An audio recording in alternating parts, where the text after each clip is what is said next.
This is News Central, and I'm Tolulope Adeleru-Balogun. As protests across several cities in Nigeria have continued, we want to take a look at the mental health aspect of the protest. My guest is Oyinkansola Alabi. She is a member of the British Psychological Society. She's properly called the Emotions Doctor and serves as the lead researcher and facilitator at Emotions City, which is Africa's leading emotional intelligence center. Oyinkansola, thank you so much for joining us. My pleasure. Thank you so much, Tolu. All right, so we'll start like this. Now, many people have reported feeling tense when they see SARS or police officers, members of the Nigerian police, and that's happened before the protest.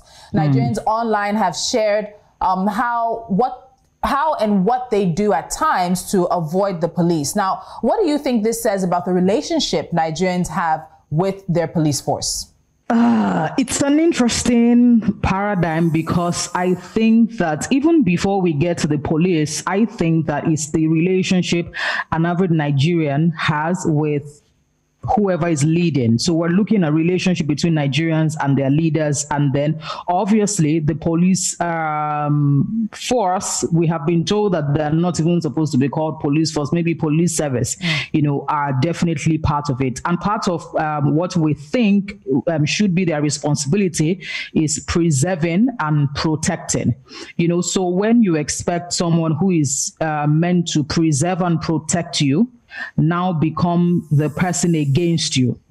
So the reaction that we have or we have been having is the fact that the same people that you instituted or you organized together to perform a particular responsibility are the people that we really cannot trust. So we're dealing with lack of trust, we're dealing with betrayal, we're dealing with unhappiness, we're dealing with reaction. So, and then from the other perspective, we are hearing that, oh, okay, you are combining two things. And when you combine those two elements, it definitely will not end well. When you combine hunger and gun.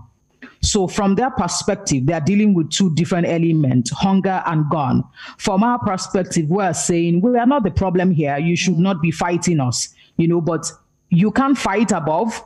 You can't fight your superiors, so you will fight the people you are responsible for. So it's the fact that they are reacting to the people they are supposed to be protecting. We are not the problem. Okay. But interestingly, it now looks like we are. So that's really what I see happening between both parties. Let's look at post-traumatic stress disorder, PTSD. Now, before the next question, for those who don't know what PTSD is, could you please kindly explain it?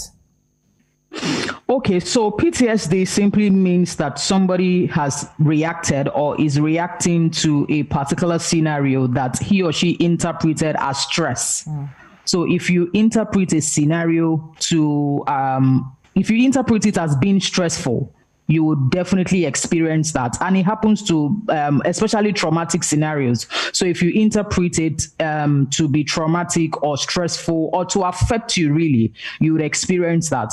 So at this particular time, if we're looking at PTSD, so what, first of all, checking the first layers of families that have lost their dear ones to this particular, before the movement and this movement. So to this set of people and then this movement as a whole. And then I'm not sure anybody has a particular number, so we don't even know how many thousands. We just keep hearing names, and whatever name that we hear, for me, I still think would just be a minuscule or just a fraction of the real deal, actually, because I'm not sure somebody really has the data.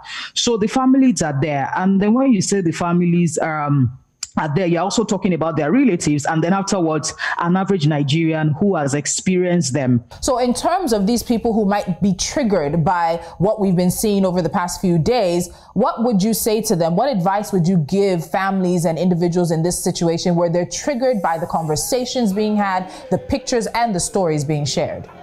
Okay, so I will look at it from different perspectives. Number one, if you haven't been directly affected, nothing is missing, nothing is broken, you haven't lost anybody.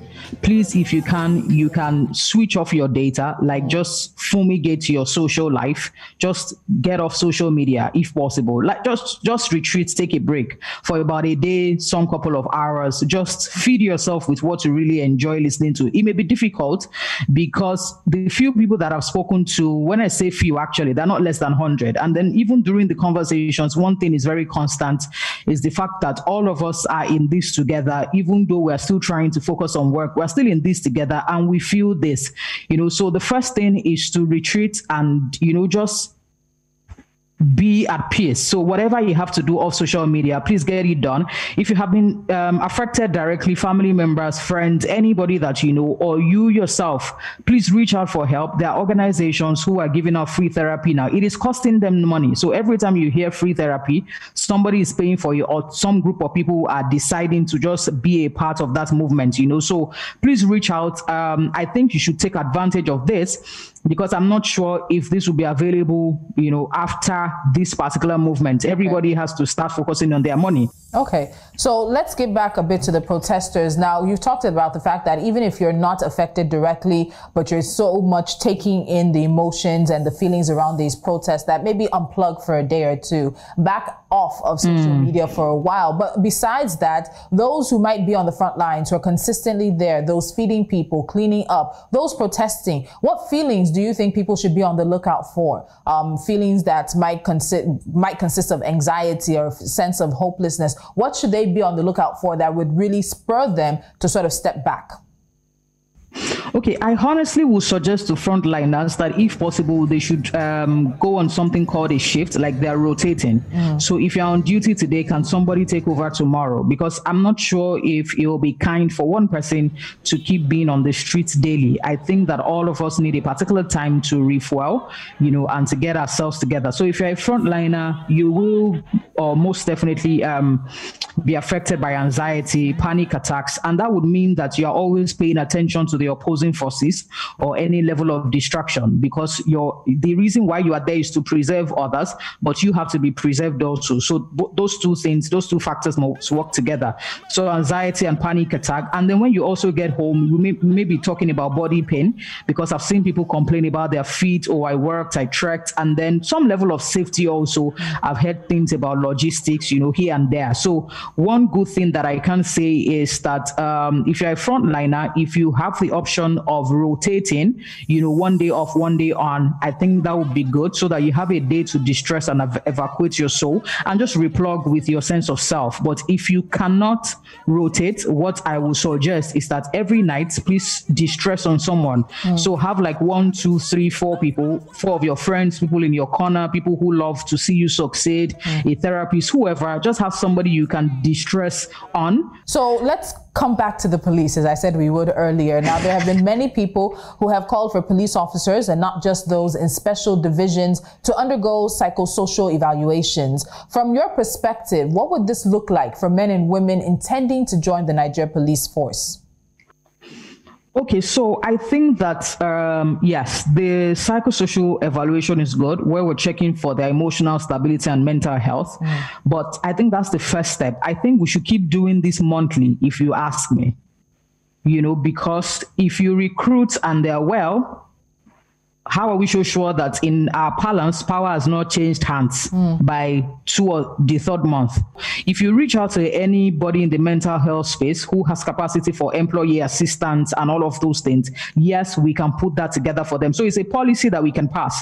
I'm here, something about the social mental health bill. I've heard something in that direction before. So it is something that we can inculcate in the mental health bill, where we are actually having a subsection for members of the police force, and then we're monitoring and we're evaluating. And if anybody needs help, we will not be in a hurry to eject them. We will just be there to rehabilitate them. So finally, on police, let's look at the state of mind of the Nigerian police officer right now. What do you think their state of mind would be, seeing how thousands have hit the streets protesting against them?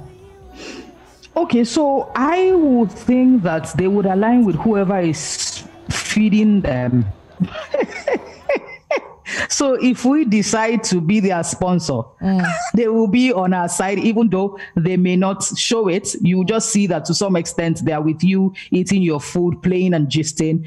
But if some other people get to them before us, they will also be like that. But I think, okay, so I've also observed 2 sets of people. The ones who know that these fights that we're engaged in, this particular movement, they are inclusive. Is the fact that we're also fighting for them. So there's some people who are aware and who are grateful for that and who are, on our side. And then there are some who think that we're against them. And as long as they think that they're against them, they will want to preserve their source of income. I'm not sure how they train them. And when I say train them, it's just not on the battlefield or teaching them how to, not the battlefield kind of thing. But which is the fact that I'm not even sure of their interpretation that upon recruitment, they are told that they are there to serve us or they are there to lead us, because the language that we use is very important. It was the same way I heard a son say that in a democracy, you don't have a police force, you have a police service. And that meant a lot to me, because I'm not even sure that they are there to serve. So when you have a leader, for example, who does not have the mindset of service, but has a mindset of instructing and dictating and directing, there will also be a challenge. So all of us really, we have to be on board together for this reform. So the first is to end whatever has to end, and then we're starting the reform all over again. And I'm just so excited that at least in our lifetime, something beautiful will come out. Okay. So finally, how do you suggest people, particularly protesters, those on the front lines, those organizing, those involved in this in any fashion or shape, how do you suggest that they protect their mental health in this situation for as long as the protests are on? Personally, I will say that have some days to unplug, because whatever is going on social media now is so overwhelming. From the moment you wake up to the moment you go to bed, I'm also grateful that I think for about 2 days now, we haven't heard of anybody dying or something. But, no matter what, all of us have been overwhelmed. We're all trying to be stable in an emotionally unstable country. And it's a big responsibility, so you have to take responsibility for yourself, because the last thing you want at this time is to break down. And then remember, we're still dealing with a pandemic. Yeah, very true.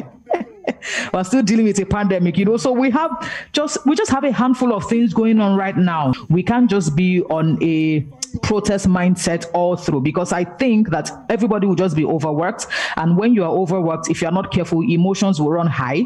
Because the moment you're stressed, the first center that will be attacked will be your emotional center. You snap, you become irritable, and then if not, then you become angry. And when you're angry, you can do quite a handful of things that you're not supposed to do. So you don't even want to get to the highest level of your stress zone or exceed your threshold for pain. So please, as much as possible, de-escalate, unplug, and just be with yourself. Thank you so much, Oyinkansola Alabi, the emotions doctor. Thank you so much for your time and sharing your insights into the mental health aspect of these protests. We very much appreciate it. And this, of course, is News Central. I'm Tolulope. Adeleru-Balogun.